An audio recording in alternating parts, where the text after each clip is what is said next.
Lumingon si Mutya sa pinanggalingan ng tinig. Hindi niya kilala ang lalaki, ngunit hindi niya maitatanggi na gwapo ito at malakas ang dating. Sa tingin niya ay kaedad ito ni Raynil, kung hindi man, ay mas bata ito ng kaunti. Wow, you're stunning. Akala ko talikod Jinek ka lang eh, tumatawang sabi nito.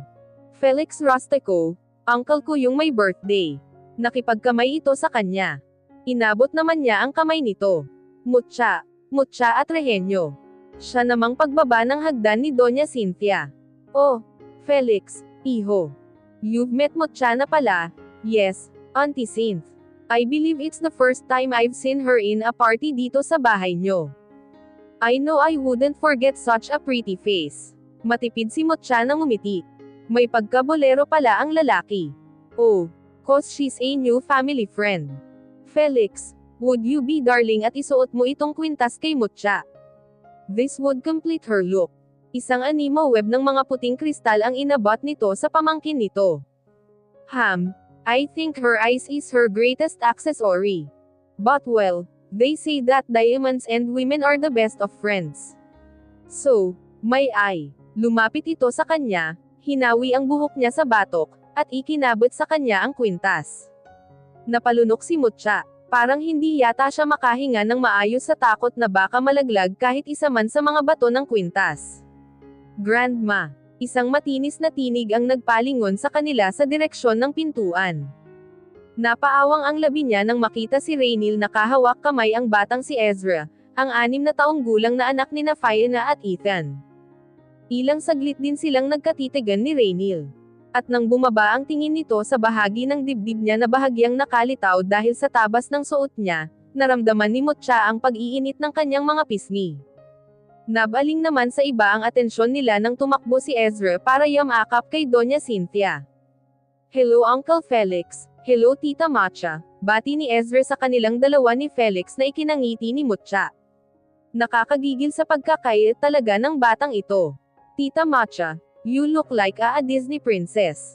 Sabi nito sa kanya. Talaga. Who? Snow White. Pabirong panghuhula niya. Kumunot naman ang noo ng bata. No, not Snow White. You're not white. You look like Princess Jasmine, pagtatama nito. And Uncle Raynil will be your Aladdin. Uncle Felix will be the genie. Because he's wearing blue. Napatawa silang lahat sa pagiging bibo nito. Ilang saglit pa ay hinayla na ni Ezra si Doña Cynthia para daw puntahan ang grandpa nito. Naiwan silang tatlo ni Felix at Raynil sa salas. Si Felix ang unang bumasag ng katahimikan. So, Mutya, where do you work?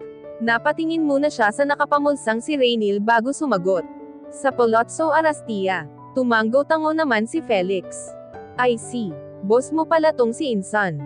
Saang department ka ng hotel? Operations. Si Raynil ang sumagot para sa kanya. Come on, Felix, give the girl a break. She should be having fun, no work-related talks, please. Ikinatawa naman iyon ni Felix. That's what you call a bossy boss. Kapag napuno ka na sa pinsan kong our family owns a beach resort sa Maynara, I'd be glad to give you a supervisory or managerial position. With your smile, you can surely melt an irate customer's heart. Kinindatan pa siya nito. Oh, Seaman, Felix. You're pirating my employee right in front of me. Sagot naman dito ni Raynil. Tumikim naman siya. Hindi bagay na magsagutan ang mga ito nang dahil sa kanya. Masyadong humahaba ang hair niya. Gusto nyo bang lumabas? Tanong niya sa dalawa. Sure, that's where the fun is. Mabilis na sagot ni Felix sa kanya. Nabigla siya nang kunin nito ang kamay niya at ikawit sa braso nito. I'll be your escort for tonight, lovely Mutya. Napatingin siya kay Raynil.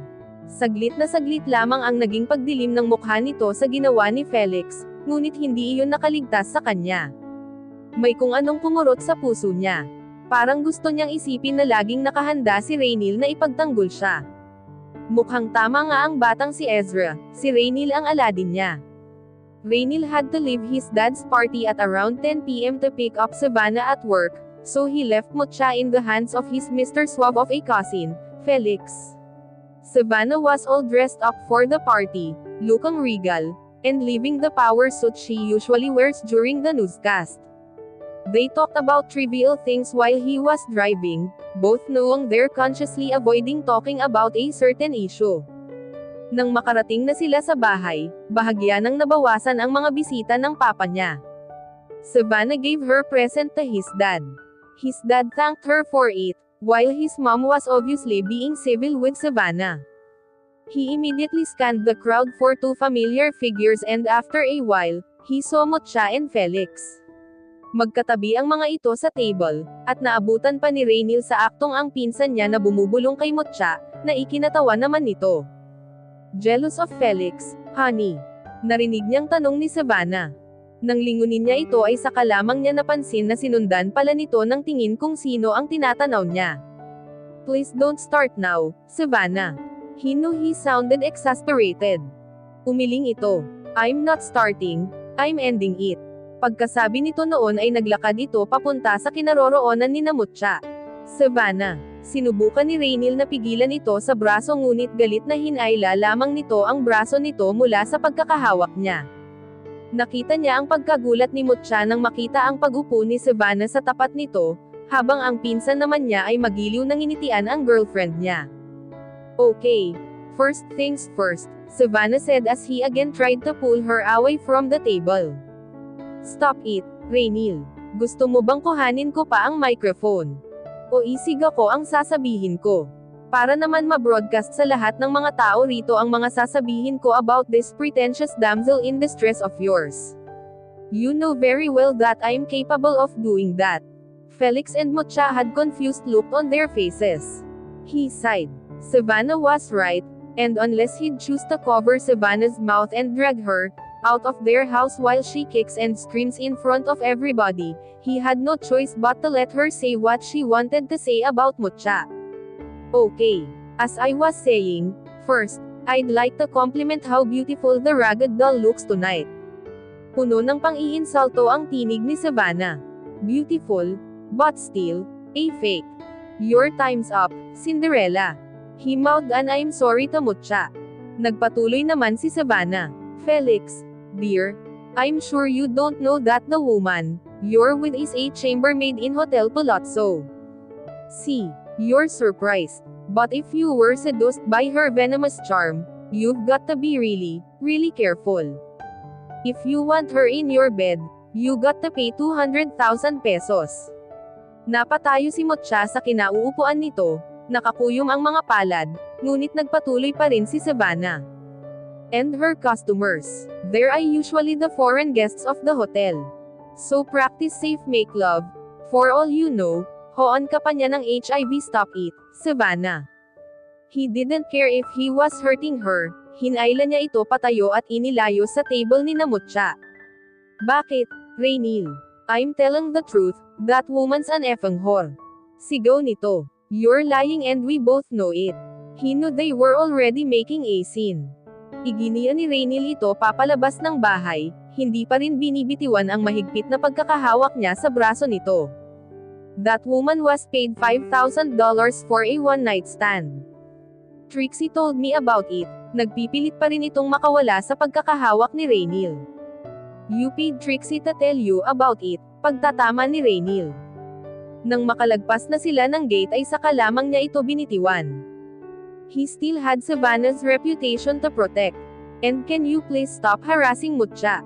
You even should be thankful na hindi niya itinuloy yung reklamo against sa yo at kay Trixie, since ikaw ang itinuro nung Arabo na nagbayad sa kanya para bastyusin si Mucha. He already asked Trixie to resign, after her connivance with Savannah regarding Mucha's schedule and room assignment. And probably, for also betraying Mucha's trust. Umismid naman si Savannah. If I know, kaya lang niya tinanggihan yun dahil mas mababa ang value ng pera ng mga Arabo kesa sa mga Amerikano. But surely, if the guy's an American, why are you doing this, Savannah? Walang ginagawang masama sa'yo si Mucha. His fingers pressed his temples hard. You even asked your ninong Marcelo to discontinue Mucha's contract in St. Roch HS. And now, this. Ano bang ginawa sa'yo nung tao? Dinuro si Rainiel ni Savannah sa dibdib. For more than a year, I've put so much effort to please your family. I wanted them to like me. Mataas ang boses na sabi ni Savannah. At the TV network I was known as a slave driver, fearless bitch who worked my ass off to be noticed and be promoted. But with your family, I tried to be nice, to act nice so they'd learn to like me.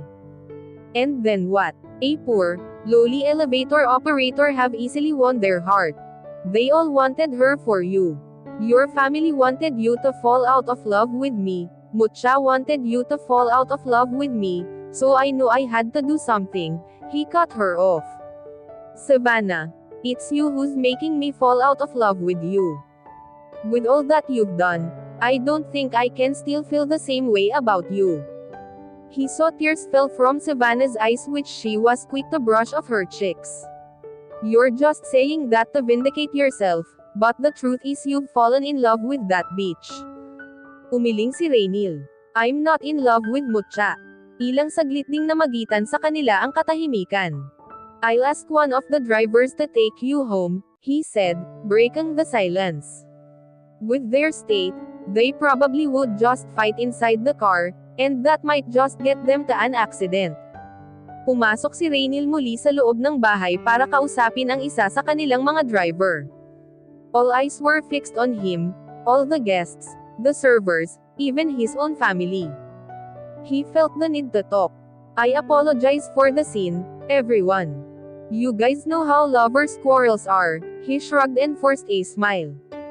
Ilan sa mga bisita ay ngumiti na lang din, ang iba ay tumatango-tango, at ang iba ay bakas sa mukha na hindi naniniwala sa kanya. Lumapit si Rainil sa Kuya Ethan niya, nagtatanong ang mga mata nito, ngunit hindi ito nagsalita. He asked his kuya to get one of the drivers to take Savannah home. Nang tanungin niya ito tungkol kay Mucha, ang sagot nito sa kanya ay nasa isa sa mga guest room ito, kasama si Fiona at ang mama nila. He sighed. Nagpaalam si Rainil rito at nagsabing pupuntahan niya sina Mucha. Marami siyang kailangang sabihin at ihingi ng tawad dito. Dahil naging usap-usapan daw sa alta sosyedad ang nangyari sa party ng mga Arastia, at dahil isa raw public figure si Savannah, ayon sa text message na ipinadala kay Mucha ni Fiona, kaya raw may ilan daw na miyembro ng press ang naghahanap sa kanya at gusto siyang ma-interview. May ilan daw kasing nakarinig na siya ang dahilan ng pag-aaway ni Rainil at Savannah. Ang sabi pa ni Fiona, kung gusto daw ni Mucha na malinis ang pangalan niya at para magantihan na rin si Savannah, ay ibunyag na niya sa mga gustong interviewin siya ang pinaggagawa ni Savannah sa kanya. Nalaman kasi ni Mucha mula kay Rainil na si Savannah pala dahilan kung bakit siya natanggal sa ospital. Ninong pala ni Savannah ang executive director ng Saint Roch HS. Ano namang ini-reply mo? Tanong ng best friend ni Mucha na si Idlin. Magkatabi sila nitong nakaupo sa mahabang bangko sa harapan ng bahay nila. Tumangala siya sa langit. Tingin niya ay mas marami kaysa karaniwan ang mga bituin ng gabing iyon. Sabi ko, mas malaki ang mawawala kay Savannah kung magsasalita ako. Wala na sa akin yung pagkapahiya ko nung party. Hindi ko naman kakilala yung mga bisita doon. Saka isa pa, pag nagsalita ako laban kay Savannah, masasaktan din si Rainil. Girlfriend niya yun eh. Mahal niya yun. Napapalatak naman si Idlin. Mukhang nagkandadurog na naman ang puso mo, Neng. Ngumiti si Mucha. Sa totoo lang, sanay nako. Napasigaw si Mucha nang maramdaman niya ang paghatak ng katabi sa buhok niya. Aray! Masakit yun ah. Para ka kasing tanga. Naririnig mo ba ang sinasabi mo? Dapat hindi ka nasasanay na nasasaktan ka. Ang tawag doon, masokista. Sakit yun, Neng. Di ba close ka naman sa pamilya ni Rainil? E di magpalakad ka. Magpa-jogging ka pa, kung gusto mo. Sira. Hindi naman ganon kadali yun no. Gasgas man at napaka-corning pakinggan, pero langit kasi talaga si Rainil, at lupa ako. Tanggap ko yun. Totoo naman, ang corny naman yan. Narinig ko na yang langit lupa na yan. Umisip ka naman ng iba. Saglit siyang nag-isip. Dagat siya, ilog ako. Kahit na magkarugtong, hindi kailanman naghahalo ang tubig alat sa tubig tabang. Ayon. Ayos ba? Nag-appear silang magkaibigan at nagkatawanan na lamang sa mga napag-iisip nila. Bumuntong hininga si Mucha. Basta, Ang pagtutuunan ko na lang ng pansin ngayon, sina Lola Andeng saka si Bekoy. Nasabi ko na ba sa'yo na aalis kami sa susunod na linggo? Birthday ni Lola Andeng, eksaktong 70 na siya. Dadalhin ko sila sa Maynila, doon kami mula Biyernes hanggang Linggo. Pangarap ni Lola Andeng yun eh. Naks, iba na talaga ang map era. Saan naman kayo titira doon? Nagkibit balikat si Mutya. May condominium unit daw si Raynil sa Makati. Nag-volunteer na rin siyang samahan kami. Nanlaki ang mga mata ni Idlin sa narinig. Sosyal. Iniisip ni Mutya, siguro ay nakokonsensya lang si Raynil dahil sa mga ginawa ng girlfriend nito sa kanya. Kaya medyo bumait na ito sa kanya, o kaya baka naaawa ito sa kanya. Iyon ang tumatakbo sa isipan niya, habang nasa loob sila ng elevator ng building kung saan nasa ika-31 palapag ang unit ni Raynil. Kasama niyang lumuwas si Bekoy na umabsent pa sa school, ang Lola Andeng niya na nagbayad pa ng taong magbabantay at magpapakain sa mga alagain baboy at manok nila, at syempre, si Raynil. Alas 11 na ng umaga ng araw ng Biyernes nang makarating sila sa Makati mula sa airport. Ang Lola Andeng niya at si Bekoy, panay ang tingin at turo sa mga nadadaan ng mga nagtataasang building, dambuhalang billboard, at nagsabi pang gusto daw nilang subukang sumakay sa MRT. Siya naman, tahimik na patanjin tingin at pangiti-ngiti lang. Natutuwa si Mutya sa nakikitang kasiyahan ni na Lola Andeng at Bekoy, pero hindi pa rin niya kasi maiwasang hindi mailang sa sitwasyon. Pakiramdam kasi niya, parang abot kamay lang niya si Raynil.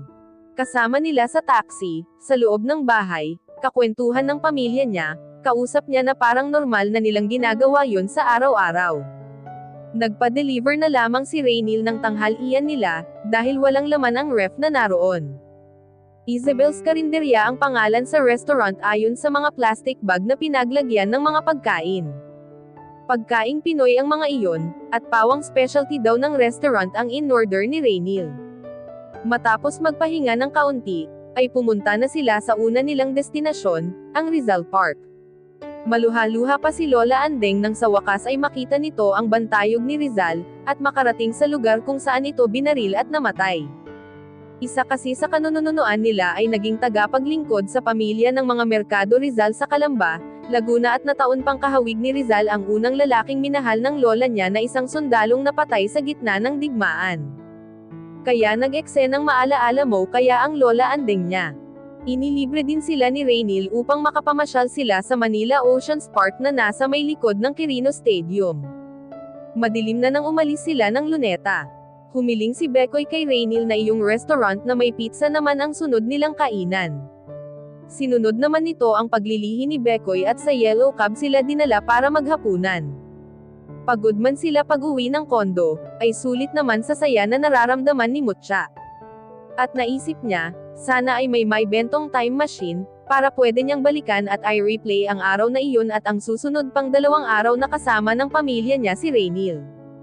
Alas 5 pa lamang ng umaga ayon sa alarm clock na nasa may gilid ng kama, ngunit bumangon na si Mutya sa kama. Katabi niya roon si Lola Andeng at Bekoy, habang si Raynil ay sa may salas na tulog. Papunta na sana si Mutya ng CR, ngunit napahinto siya sa kinatatayuan ng mapagbuksan niya ng pintuan ang halos hubot-hubad na si Raynil. Automatikong napatikip siya ng mga mata. Pero parang nakikita pa rin niya sa isip ang nalaglag na kumot nito sa sahig. Tandang-tanda pa niya ang kulay ng tanging suot nito na maikling checkered na shorts na maroon, gray, at puti ang kulay. Natatandaan niya ang itsura noon dahil may kahawig ang kulay na iyon sa Avon catalog. Kung tama ang tanda niya ay boxer shorts ang tawag doon. Iyon kaya ang isinusuot ni Manny Pacquiao sa pagtulog kaya boxer shorts ang tawag doon. Pero paano na lang pala kung maabutin ni Lola Andeng si Raynil na ganito ang itsura? Baka himatayan ang matanda. Nagtanggal si Mutya ng takip ng mga mata at muling tiningnan ang tulog pa rin na si Raynil. Nakaramdam siya ng pag-iinit ng pisngi ng hagudin niya ng tingin ang kabuuan nito, lalo na nang hindi niya mapigilan ang paghinto ng tingin niya sa nakabukol sa pagitan ng hita nito. Lumunok siya bago dahan-daang lumapit dito. Dinampot niya ang kumot nito sa sahig at marahang itinakip iyon sa katawan nito. Napakislot siya nang umungol si Raynil at nagsalita. Sisiga na ba ko ng rape? Bahagya pang paos ang boses nitong sabi sa kanya. Mabilis na nangatwiran si Mutya. Kinukumutan lang kita, ang halay mo kasi tingnan. Pupungas panggas na bumangon ito at umayos ng upo sa sofa. Siya naman ay napahakbang patalikod hanggang sa mapaupo siya sa pang-isahang sofa. Hindi kasi ako sanay na matulog ng nakapajama, sanay ako sa boxers lang. Ayoko naman mag-drive nang wala akong katulog-tulog. Nag-alarm naman ako sa cellphone ng 4:30 am, na mukhang hindi tumunog.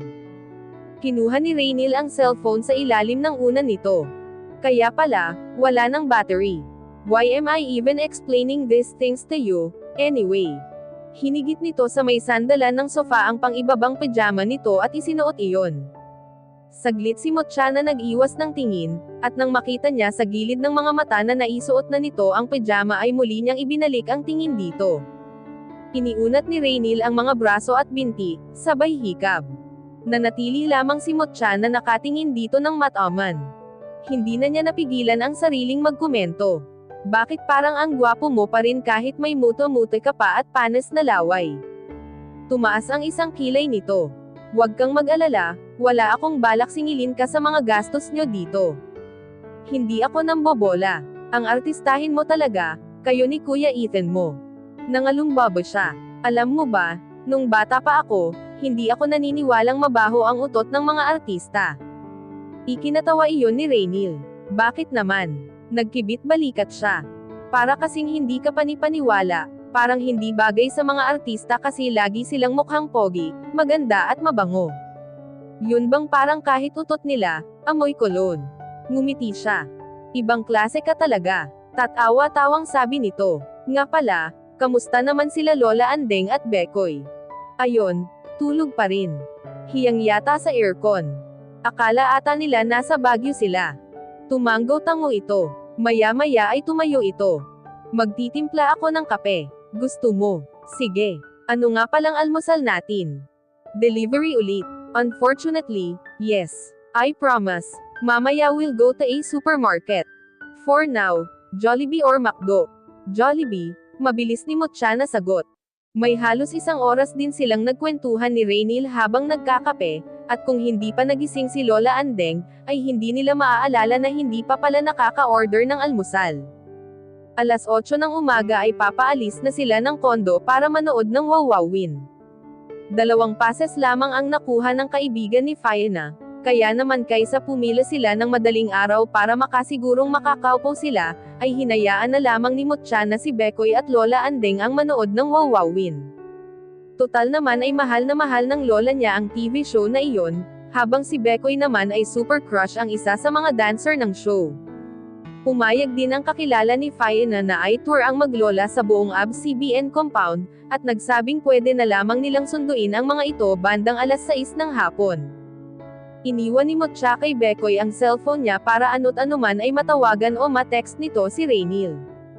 11:45 na nang simulang magpapasok ng mga tao sa Studio 3, kung saan naruroon ang set ng Wawawin, kaya naman matapos magpaalam ay umalis na sila ni Raynil para magtanghalian at mamili sa supermarket kagaya ng ipinangako nito.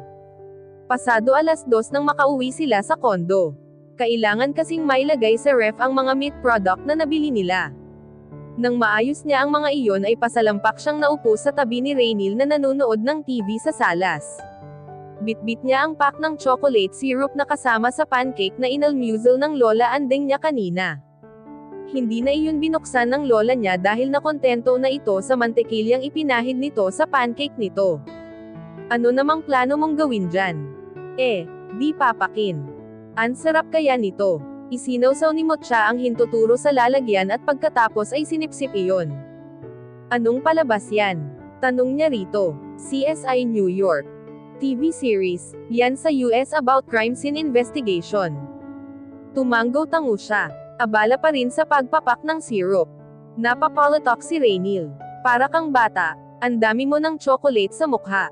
Hindi mo sinabi gusto mo pala niyan, edi sinabumili tayo kanina ng isang bote ng chocolate syrup para matungga mo. Inabot ni Raynil ang mukha niya at marahang pinahid ng mga daliri nito ang paligid ng labi niya. Binaliwala lamang ni Mutya ang biglang paglakas ng tibok ng dibdib niya sa ginawa nito. Pabirong inirapan na lamang niya ito. Ang yabang mo naman. Mas masarap tong ganito. Lalo na pagpaubos na, mas paarap ng paarap. Ipinaikot niya ang daliri sa pakete para simutin ang laman noon. Tikman mo kasi. Iniumang niya iyon dito. May nakita siyang kung anong kislap sa mga mata ni Rainil bago nito hinawakan ang kamay niya, at isinubo ang daliri niyang balot ng chocolate syrup. Napasinghap siya ng marahan nitong supsupan ang daliri niya at laruin ng dila nito ang dulo niyon. Para siyang nakukuryente na nakikiliti. Nanunukso ang mga nakangiting mata ni Rainil. Nang pakawalan ng bibig nito ang daliri niya ay sunod nitong dinampyan ng halik ang palad niya. Pagkatapos ay ang pulsuhan naman niya. Pidgel ang hininga ni Motcha sa susunod nitong gagawin. Ako ang tingin ni Rainil sa mga labi niya. At nang inilapit na nito ang mukha sa kanya, napapikit na siya. At dito na po nagtatapos, ang ika-6 na kabanata ng ating kwento. At sanay muli niyo po akong samahan, sa mga susunod pang kabanata. Maraming